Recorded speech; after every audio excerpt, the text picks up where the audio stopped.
Hello everyone, welcome to our channel. రెండు తెలుగు రాష్ట్రాల్లోనూ ఎడతెరిపి లేకుండా కురుస్తున్నటువంటి వర్షాలకు లోతట్టు ప్రదేశాలన్నీ జలమయమయ్యాయి. వివరాల్లోకి వెళ్దాం. ఏ జిల్లాలో వర్షాలు పడతాయి, ఎన్ని రోజుల పాటు వర్షాలు పడతాయి తెలుసుకునే ముందు మీరు ఇంకా మన ఛానల్ కనుక సబ్స్క్రైబ్ చేయలేదా అయితే వెంటనే సబ్స్క్రైబ్ చేసి పక్కన ఉన్న బెల్ ఐకాన్ని క్లిక్ చేసేయండి. ఇక లేట్ చేయకుండా వివరాల్లోకి కనుక వెళ్ళినట్లయితే బంగాళాఖాతంలో ఏర్పడినటువంటి మరొక అల్పపీడన కారణంగా రెండు తెలుగు రాష్ట్రాల్లోనూ కుండపోత వర్షాలు నమోదవుతున్నాయి.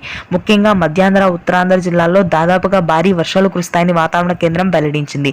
గుంటూరు, కృష్ణా, అదేవిధంగా తూర్పు గోదావరి, పశ్చిమ గోదావరి జిల్లాలో తేలికపాటి నుంచి మోస్తరు వర్షాలు నమోదవుతున్నాయి.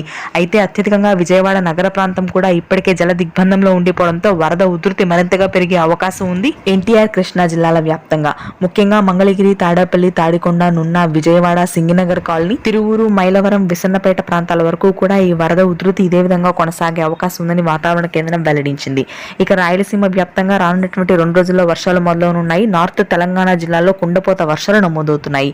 హైదరాబాద్ నగర ప్రాంతంలో ఇవాళ రేపు తేలికపాటి నుంచి మోస్తరు వర్షాలు ఉంటాయి. కరీంనగర్, వరంగల్, భద్రాద్రి కొత్తగూడెం, మేడ్చల్, మంచిర్యాల, రాజన్న సిరిసిల్ల ప్రాంతాల్లో తేలికపాటి వర్షాలు నమోదు కానున్నాయి. దక్షిణ తెలంగాణ జిల్లాల్లో ఈ రోజు రేపు కూడా పొడి వాతావరణం కొనసాగుతుంది. ఇది ప్రస్తుతానికి ఉన్న latest weather update. Thanks for watching this video.